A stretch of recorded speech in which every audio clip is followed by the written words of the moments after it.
दिल्ली में आज शाम 4 बजे आम आदमी पार्टी की अहम बैठक। बंगलुरु में विपक्ष की बैठक में शामिल होने को लेकर हो सकता है फैसला। विपक्ष की मीटिंग में शामिल होने पर बोले केजरीवाल, पीएसी की मीटिंग के बाद लिया जाएगा फैसला। बंगलुरु में विपक्ष की बैठक में उद्धव ठाकरे के साथ आदित्य ठाकरे भी होंगे शामिल। सांसद संजय राउत ने दी जानकारी। विपक्ष की मीटिंग पर बीजेपी का तंज दुष्यंत गौतम बोले, ये सभी भ्रष्टाचारी और परिवारवादी पार्टियां, ये राज्य मेरा है, इनकी मानसिकता। विपक्ष की बैठक पर जेडीयू का बयान। केसी त्यागी बोले, भविष्य के लिए रणनीति बनाई जाएगी, हमारे से छिटके हुए लोगों को लेकर बनाई जा रही है एनडीए में शामिल हुए ओपी राजभर। अमित शाह ने ट्वीट कर उनके एनडीए में आने के फैसले का स्वागत किया। इंडिया टीवी से बोले ओपी राजभर, उत्तर प्रदेश में सभी सीट जीतेगी एनडीए, पिछड़े, दलित और अल्पसंख्यक कोई नहीं अखिलेश के साथ। उत्तर प्रदेश में उप मुख्यमंत्री केशव प्रसाद मौर्य ने ओपी राजभर का स्वागत किया। ट्वीट कर एनडीए में पुनः शामिल होने का स्वागत। समाजवादी पार्टी ने राजभर को पुराना बयान याद दिलाते हुए कहा, भले ही वो मर जाएंगे, बीजेपी के साथ नहीं जाएंगे। पटना लाठीचार्ज में विजय कुमार की मौत पर बीजेपी का बयान। कहा, एक राजनेता के प्रति पुलिस का ऐसा व्यवहार निंदनीय, न्याय दिलाने के लिए करेंगे काम। महाराष्ट्र में मानसून सत्र कल से। विपक्ष ने किया सरकार की चाय पार्टी का बहिष्कार। उद्धव गुट के नेता और विधायक सुनील राउत का बयान। कहा, अजीत पवार, एकनाथ शिंदे और देवेंद्र फडणवीस प्रदेश के लिए कलंक। 18 जुलाई को एनडीए की बैठक में शामिल होंगे अजीत पवार और प्रफुल्ल पटेल। महाराष्ट्र के मुख्यमंत्री एकनाथ शिंदे भी रहेंगे इस दौरान मौजूद। नागपुर में नितिन गडकरी ने दिया चौंकाने वाला बयान। सरकार की तुलना विषकन्या से की। गडकरी ने सरकारी हस्तक्षेप को लेकर दिया बयान। कहा, जिस प्रोजेक्ट पर सरकार की नजर पड़ जाए वो प्रोजेक्ट नष्ट। बीजेपी ने गोपाल केसावत को राहुल गांधी का बताया करीबी। दोनों के साथ का फोटो किया जारी। राजस्थान परीक्षा रिश्वत मामले में केसावत की हुई है गिरफ्तारी। बीजेपी नेता अमित मालवीय ने बंगाल में कांग्रेस कार्यकर्ताओं की हत्या पर राहुल गांधी की चुप्पी पर उठाए सवाल। कहा, ममता बनर्जी से डरते हैं राहुल। यूसीसी को लेकर केंद्रीय मंत्री राजीव चंद्रशेखर का लेफ्ट और कांग्रेस पर निशाना। कहा, केरल में अल्पसंख्यक समुदायों के बीच डर पैदा करने की कोशिश की जा रही है। गांधीनगर में G20 इंफ्रास्ट्रक्चर इन्वेस्टर्स डायलॉग में शामिल हुए सीएम भूपेंद्र पटेल। कहा, बजट खर्च में 73% की हुई बढ़ोतरी। गोरखपुर में सीएम योगी ने लगाया जनता दरबार, लोगों की समस्याएं जानी। उत्तराखंड में आज हरेला पर्व की धूम। सीएम मुख्य पुष्कर सिंह धामी ने देहरादून में अपने आवास पर किया वृक्षारोपण। हरेला पर्व के मौके पर बोले मुख्यमंत्री पुष्कर सिंह धामी, पीएम मोदी ने देश में अमृत सरोवर बनाने का संकल्प लिया था। हमने अब तक 1200 से ज्यादा अमृत सरोवर बनाए। बाढ़ बारिश से बढ़ती टमाटर की कीमतों पर आज से केंद्र सरकार की राहत। देश में 500 से ज्यादा काउंटर बने। 80 रुपए प्रति किलो बिक रहे हैं टमाटर। दिल्ली, नोएडा, लखनऊ, कानपुर, वाराणसी, पटना, मुजफ्फरपुर और आरा में टमाटर की बिक्री। कल से ही अधिक शहरों में होंगे काउंटर। दिल्ली में बाढ़ प्रभावित इलाकों का केजरीवाल ने किया दौरा। मोरी गेट में राहत शिविर में व्यवस्थाओं का जायजा लेते नजर आए।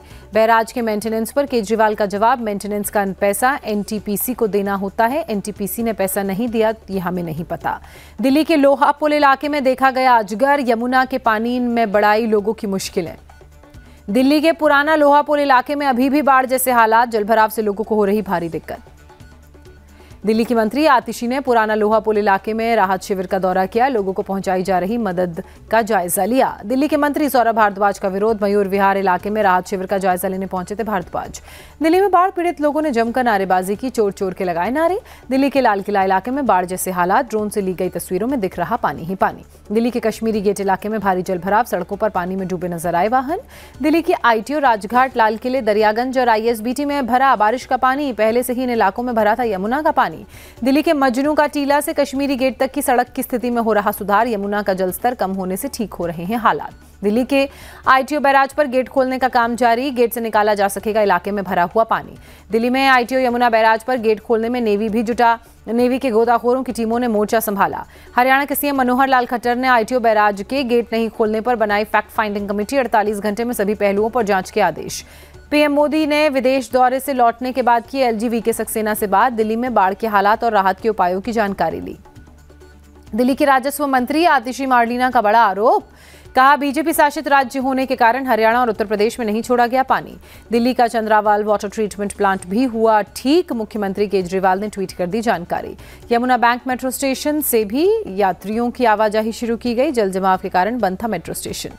दिल्ली के द्वारका में निर्माणाधीन गोल्फ कोर्स में पानी के गड्ढे में डूबकर 3 युवकों की मौत। शनिवार की रात करीब 8 बजे मिली हादसे की जानकारी।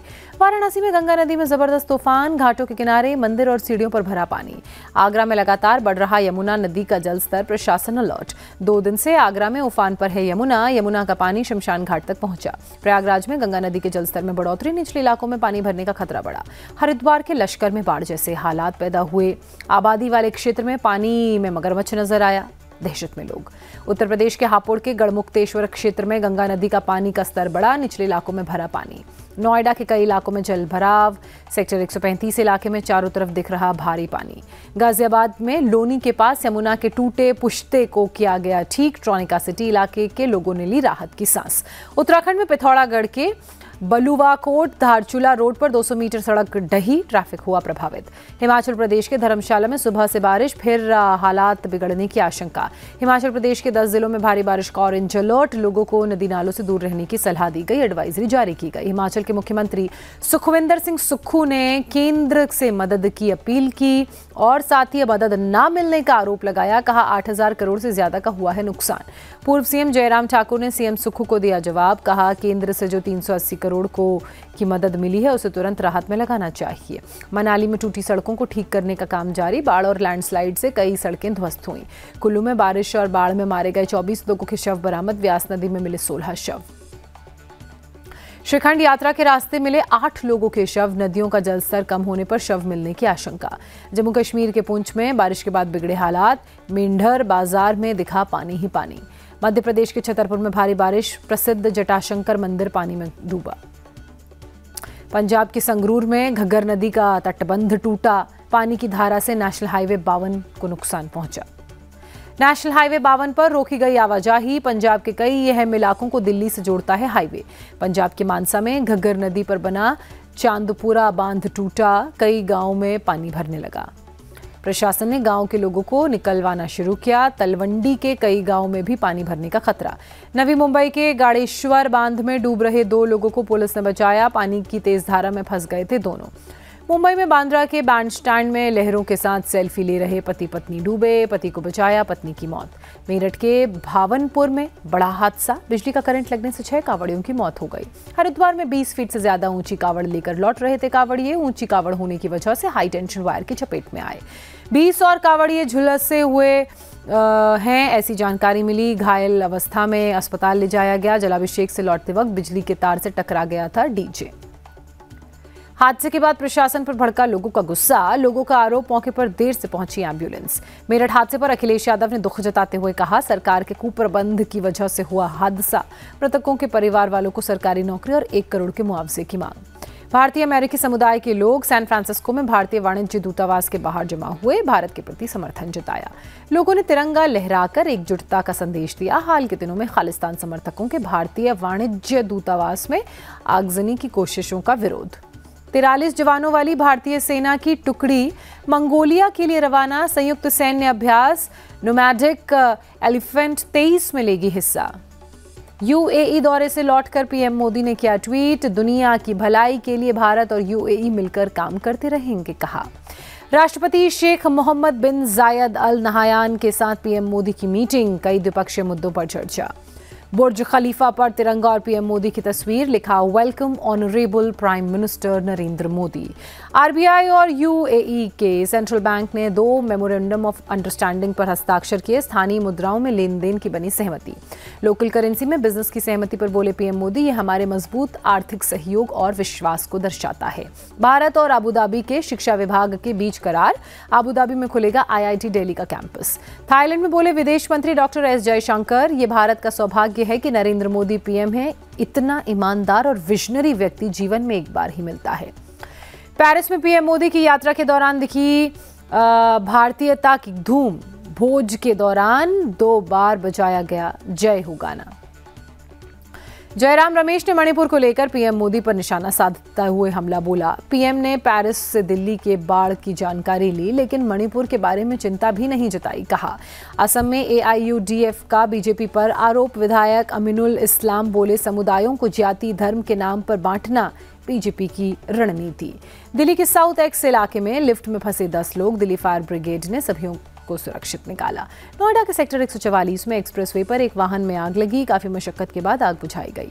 गाड़ी में पशुओं का हरा चारा भरा था। आग लगने की वजहों का फिलहाल खुलासा नहीं। दिल्ली के कनॉट प्लेस में डीसीएम बिल्डिंग में भीषण आग लगी। इमारत की 9वीं मंजिल पर आग भड़की। सूचना मिलते ही मौके पर पहुंची दमकल की टीम। कड़ी मशक्कत के बाद आग पर पाया गया काबू। हादसे में किसी के घायल होने की खबर नहीं। आग लगने की वजहों की जांच जारी।